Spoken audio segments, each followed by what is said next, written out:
2 days away from what President Trump is calling Liberation Day, when he's set to impose very sweeping new tariffs on U.S. trading partners, and neighboring Canada, already reeling from 25% tariffs on its steel, aluminum, and auto industries, is vowing to retaliate.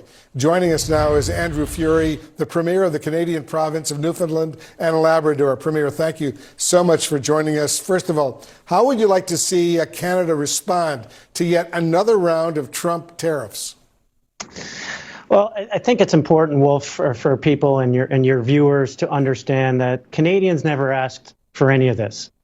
We're left often confused, frustrated at times, angered and upset by this round of tariffs. And Canadians, by and large, understand that tariffs are not going to win on the northern border. They're not going to win south of the border. It's going to be a loss-loss situation. So we're very frustrated, very concerned from a macroeconomic perspective, but also from a microeconomic perspective as well. We see this as being and will be incredibly punitive to consumers on both sides of the border. Again, setting up a lose-lose situation. So Canadians are frustrated, they're concerned, but they will be responsive. And I do believe the conversations I've had with the Prime Minister and the United Team Canada front has been strong and firm in recognizing that we do have a position of strength. The economies are integrated for a reason, and it's not just geographic adjacency, it's the shared resources. Canada is plentiful and bountiful in natural resources that can provide the United States manufacturing jobs. It can grow their economy, it can grow our economy jointly together. That's why it's worked so well for so long. But make no mistake, we will be proportional and we'll be responsible and we'll be Canadian in our response. Yes, Canada's new Prime Minister, as you know, Premier, we're talking about Mark Carney, has blasted the Trump tariffs in very blunt words, saying the close ties between the two countries, in his words, are over. Listen and watch this. The old relationship we had with the United States, based on deepening integration of our economies and tight security and military cooperation, is over. Do you see the relationship between the U.S. and Canada permanently altered? I ask the question because for me, it's really hard to believe how U.S.-Canadian relations have deteriorated. These were the two closest of allies, and now all of a sudden we hear words like this, strong words like this from the new Prime Minister. So first of all, let me say that Canadians are unpackaging this tariff war in two ways. First of all, there's the economic fiscal issues with respect to tariffs, and albeit I believe that to be illogical. But then there is the blunt language from the President of the United States with respect to our sovereignty, our independence. Canada wants to work with the United States, but we do not want our independence, our sovereignty, our values, our Canadian way of life attacked in any way, shape, or form. And we feel threatened by an imperialistic, expansive agenda by the President of the United States. That said, Wolf, we recognize that this is not every American. In fact, it's likely only a handful of Americans who hold this view. And Canadians are mature enough, they're understanding enough to realize that while we had to steal a hockey analogy, we have to have our elbows up right now in the corners, that hopefully this game and this period will pass and we can rebuild a constructive relationship. I was very encouraged for the first time since the president was elected to hear him refer to our Prime Minister, regardless of political stripe, our Prime Minister, our sovereign head of our country, as Prime Minister once again. Since December, he's been referring to that position and that person as governor. And that is insulting and offensive to Canadians.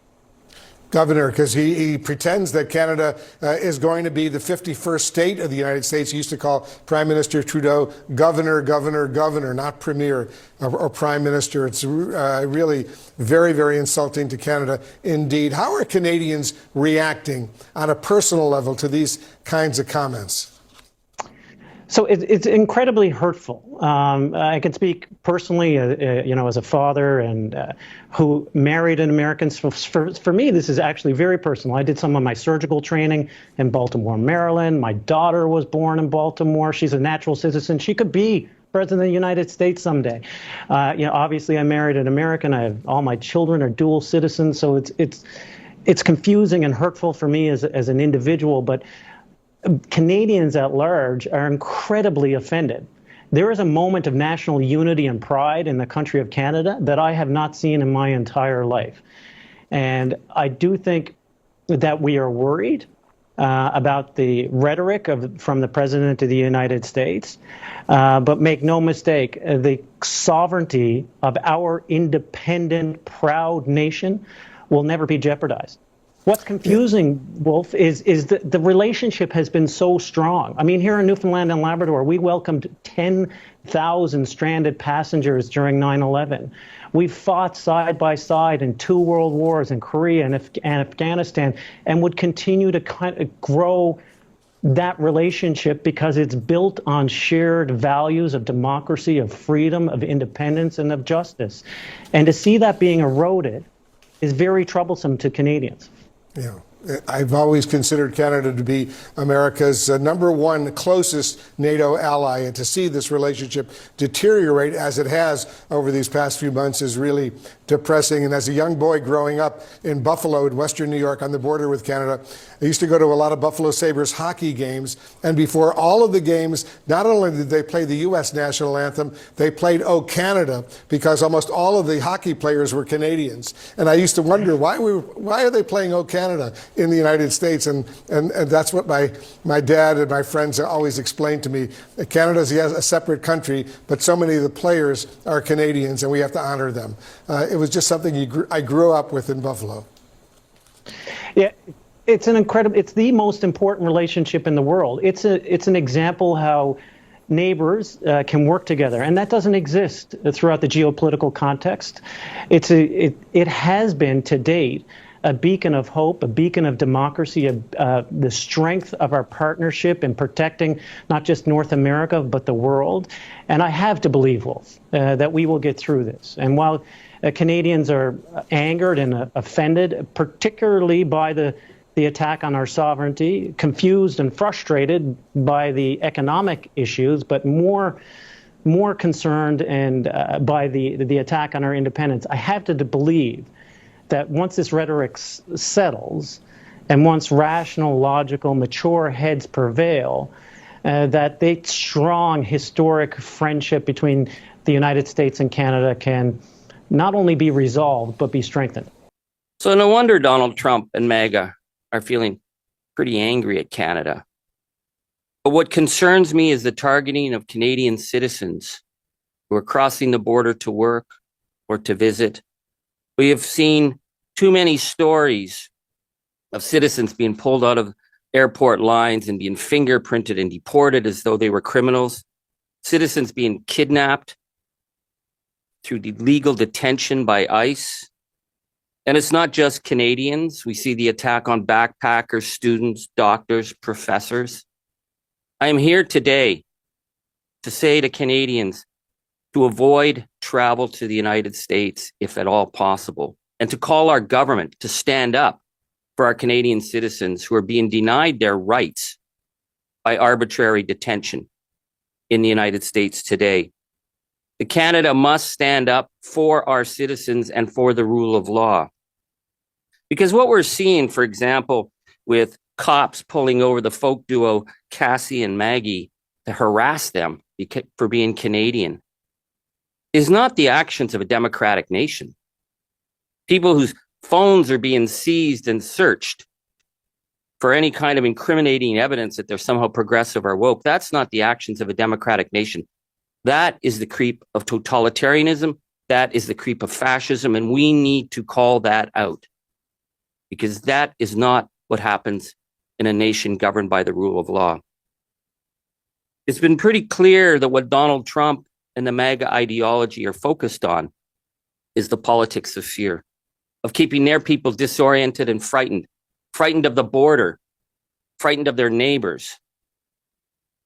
And to make that possible, it's become clear that Donald Trump is willing to drive his nation's economy into chaos, to rip up the biggest and best trading partnership in the world, to drive the U.S. travel industry into the ground. Last month alone, there were 500,000 less visits to the United States because Canadians are not going to go to hostile territory.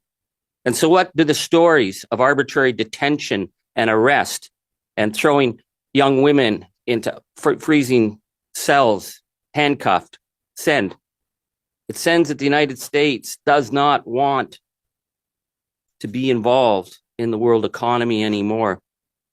And what we're seeing is that Donald Trump is trying to break the incredible bonds that exist in all our border communities, the bonds that have existed between Americans and Canadians for years, for generations, the deep friendships that we have.